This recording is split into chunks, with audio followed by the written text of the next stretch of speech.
Hello.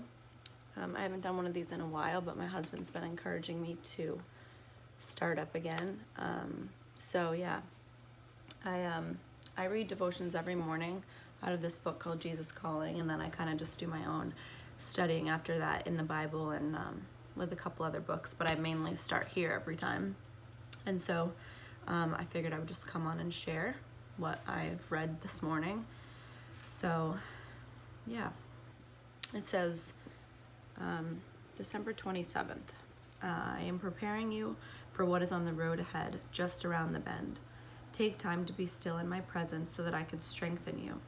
The busier you become, the more you need this time apart with me. So many people think that time spent with me is a luxury they cannot afford.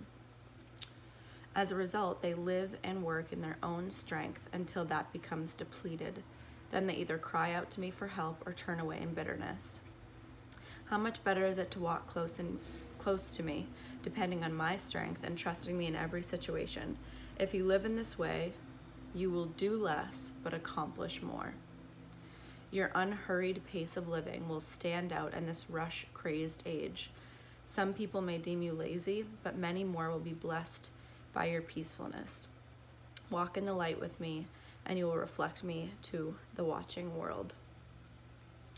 So what I got from that was that money is not envied more than peace. And I mean, you guys know I own my own business. So like for me, the idea of just like sitting still is like mind-boggling because like there's always something to be doing. There's always something to edit or someone to book or an email to answer or a new location. Like it's just never done, and when there's nothing, you're like, maybe I should create sweatshirts, maybe I should. It's just never ever ending. So for me, this idea of just like being still and not hurrying is so hard.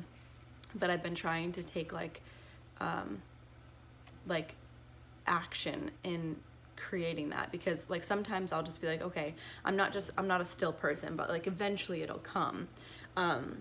Like when it slows down or when this, when that. And I do envy other people. Sometimes I'm like, what it said, like spending time with me is a luxury that they cannot afford. Part of me does feel that way. Part of me is just like, yeah, I mean, if I didn't have a job, or if I had tons of money in the bank and didn't have to work as much, or I didn't have these bills or these student loans, and yeah, I could just sit here and just enjoy God more. But that's not the case, and that's not true. It's actually the opposite, because I am so busy. I need this time more than anything. So lately I've been trying to take active action. I've been trying to put action behind it. Like when I sit here and read in the morning, this is kind of like me time, and I won't get up out of this chair. This is my reading chair. I won't get up out of this chair until my coffee is done. And I like to sip my coffee slowly, but I will just be like, okay, I finished reading, close the book, and I should go do something else. But I really didn't like sit and just enjoy the stillness of the morning. So for me, I've been telling myself I can't get up until I finish the coffee, which has been so hard because there's so much to do in my mind. There's so much to do. Why would I just sit here? This Christmas, I also purposed not to go crazy. I go crazy every Christmas. I get so in my head about, I got my brother 1 gift, but then I got my sister 3, but so I should get him 3 also. But like in the end, they really just don't care. They're not sitting there like hoping that I get them 3 gifts and not 1. And you know what? This Christmas was really peaceful. It was really nice, and they weren't mad at me. They weren't sad at me because I didn't get them the amount of gifts. Then it was just really nice just to be. I got people gifts according to like what I felt, and when I saw something, what made me think of them and love them. It wasn't like a competition, and it wasn't about spending thousands and thousands of dollars. So it was really nice just to be peaceful this Christmas. Another thing, I've started meditating. And if you know me, my idea of meditating is like on the Peloton bike while answering emails. Like that's good, right? That's good enough, because that is slow for me.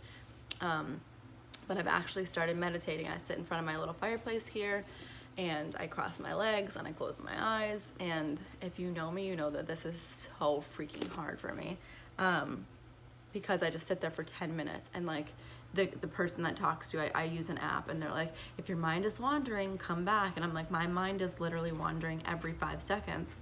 But I'm just realizing the world is never going to stop. It's never going to not seem fast. It's never going to not seem like there's more to do, more money to be made, more people to interact with, more. There's just going to be more no matter what. And it's not the only person that's going to slow you down and stop you and make you really enjoy things is yourself.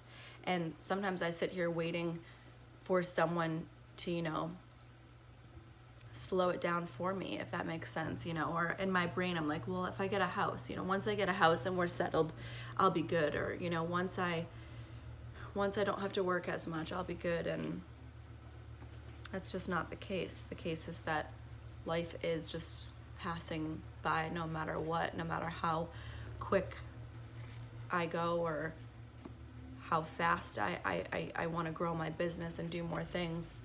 There's just always more. There's just always more.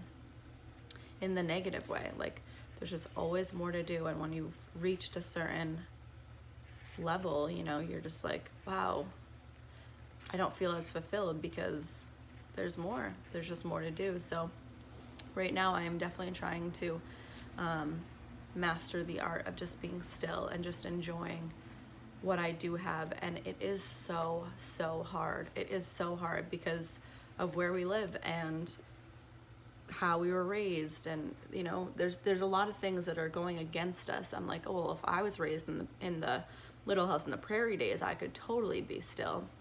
Chances are I probably couldn't. I'd probably think of something to do, make a boot or, you know, sew a blanket. So it's all within your own self, and we can blame our situation and blame our circumstances, but in reality, it is our choice, as hard as it may be. But I think that taking active steps towards being more still, doing more things for yourself, it's not selfish, you know. You can take a minute to just do something for yourself. I know for me, I don't do a lot of things for myself. I wouldn't really consider myself a selfish person, but I also really suck at taking care of myself too. And you know, I'll get on the bike and an email will pop up and I will feel like I need to leave the bike to go and answer the email, and like that's messed up. But I've just been trying to show myself a little bit more grace, and just that it's okay to take care of myself, and it's okay to do what I want to do, even if it's against what a lot of other people say should be relaxing, or I don't know. I'm just trying to figure that out and figure out what that looks like for me, because what it looks like for someone else is different. Like maybe you go and get your nails done, or, you know, I literally hate getting my nails done. I like how they look after, but if I couldn't show anyone my nails, that I'm good. Like I literally, they're terrible. I don't care about my nails. But maybe it's going to the spa for you, or, you know, maybe it is actually reading a book that isn't for school or for something else. It's just because you want to read it and you just want to enjoy it. And I think there's like a level of guilt in doing things for yourself, because you're like, I don't know, I could be doing something else, you know. If you're a mom or a business owner, or you're just a busy person, to sit here and just read a book that isn't either helpful or towards your business or about parenting, you feel guilty about just sitting there and just like actually just relaxing and enjoying the life that you have, because we're so busy on focusing on the next thing and the next thing that we're missing out on the next thing that we're already in, because we counted for this thing and waited for this thing that we're in, and now we're just waiting for the next thing. And man, it's like a vicious cycle. So yeah, I don't know if any of this is making sense, but this is just my heart and what's going on in my brain. And I just really like that. I like that today's devotional. All right, well, this is a hot mess per usual, but if you have made it all the way to this 10-minute marker here, I appreciate you, and I hope you have a great day. And I have to make more of these, but maybe more like concentrated, you know, right to the point. Okay,